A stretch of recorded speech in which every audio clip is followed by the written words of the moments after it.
Spokesperson for former President John Agyekum Kufuor has described Dr. Bawumia's driver's mate analogy as an insult to the people of Ghana. Flag bearer of the NPP, Dr. Mahamudu Bawumia, last week told Ghanaians not to blame him for the economic woes of the country, explaining that his role as vice president and chairman of the economic management team was just an advisory role which did not give him the power to take major decisions. Speaking on an Accra-based TV station, Nana Oyeninto said he finds that explanation problematic, questioning why Dr. Bawumia did not resign if he felt his position was useless. Well, let's have a conversation on this particular issue because it brings to bear the importance of the vice president's office. Grateful for your time, Mr. Martin Kpebu. I would also be joined by Dr. Kwesi Amakye-Boateng, who is a lecturer at the KNUST. Let me start with you, Martin Kpebu. This is a member of the NPP who feels that the vice president's driver mate analogy is actually poo-pooing the vice presidential role provided in the Constitution. Let me ask you this. It does look like, per every government and every person, they decide how they want to treat their vice president. But per the Constitution, is this still an institution worth keeping? Hello, Mr. Kpebu, can you hear me? Yeah, Aisha, so simple answer. Yes, it is an institution worth keeping, except that we must do more to clarify the role of a vice president, right? Yep. Yeah, because you see, currently, you would find that referring to Oyeninto is correct because under the Constitution, the vice president acts, number one, in the absence of the president. Then number two, under Article 76, the vice president is part of cabinet. And that is where he chairs a subcommittee called the Economic Management Team. So let's read briefly Article 76 of the Constitution. It says, there shall be a cabinet which shall consist of the president, the vice president, and not less than 10 and not more than 19 ministers of state. 2, the cabinet shall assist the president in the determination of general policy of the government. You say, so that is where the cabinet function comes in, shall assist the president in the general policy of the government. So that's huge. And as I said, it's a cabinet subcommittee that is called the Economic Management Team. So you see that the vice president is part and parcel of the government. Then we can also go to Article 200. The vice president is chairman of the police council. Though when Akar fell out of Rawlings, we amended it and removed it, but in practice, still, the vice president chairs the police council. Then he has a role in the Armed Forces Council, right? Yeah, so the point is that the vice president is not just a driver's mate. He's a spare president. He's an assistant president.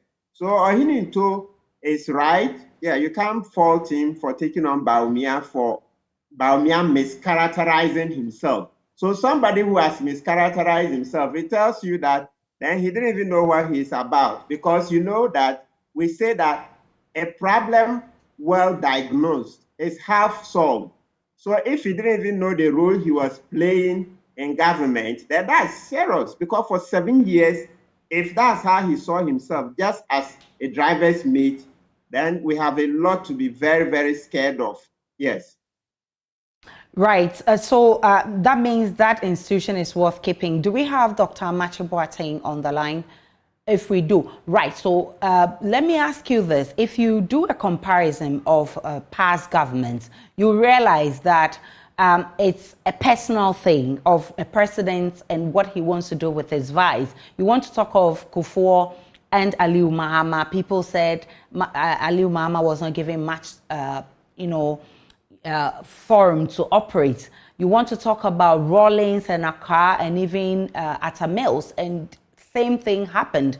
Now you want to talk about Atta Mills and Mahama. You can't say same because Mahama was giving enough room to operate. Then you are talking about Bawumia and Akufo-Addo. How then do we ensure that this constitutional provision does not end up becoming useless, as Dr. Bawumia is trying to put it? Good. So, number one, the practice has shown, and in this current administration, they've not run away. Our practice has been that the vice president is given the charge of the economy.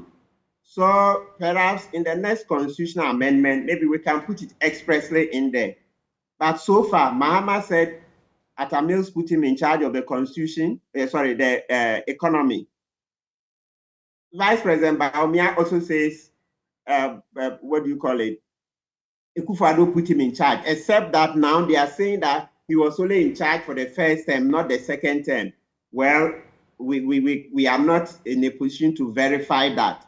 So perhaps based upon this shifting situation, it will be best that the next time we do the constitutional review, we will expressly put it in there. Because look, one thing is become very clear.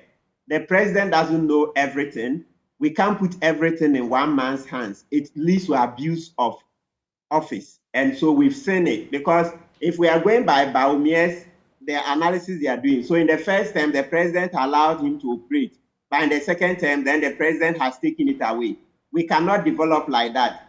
We don't vote for one man. We vote knowing that he's coming with a collective of people. He, Akufo-Addo, trumpeted Bawumia as the economic messiah. Bawumia's own wife, Samira, said, my husband is an economic whiskey, etc. So it was on the basis of this that we voted. So it's not within the president's power. After he's told us that Bawumia will do everything, then he gives Bawumia the chance to operate in the first term, then the second term he takes it away. I shall remember we are only analyzing. I don't know whether it's true that in the second term, Bawumia was not put in charge. I don't know, but we are just analyzing. So if that is the case, that in the second term, that's this current term, they didn't listen to him, then it gives us cause to want to do constitutional amendment to put it in there expressly that the vice president shall be in charge of the economic management team and put further provisions to make their advice quite binding. Because one thing has become very clear, we can't continue to leave so much in the hands of the president alone. When you get a bad president, a bad leader like President Akufo-Addo, you see where we've landed. And so this is a cautionary tale. This is a cautionary tale that there may be bad leaders in future. So the answer lies with an amendment of the Constitution. I'm grateful for your time. Martin Kpebu is a lawyer expressing his views on the vice presidential institution. Let's get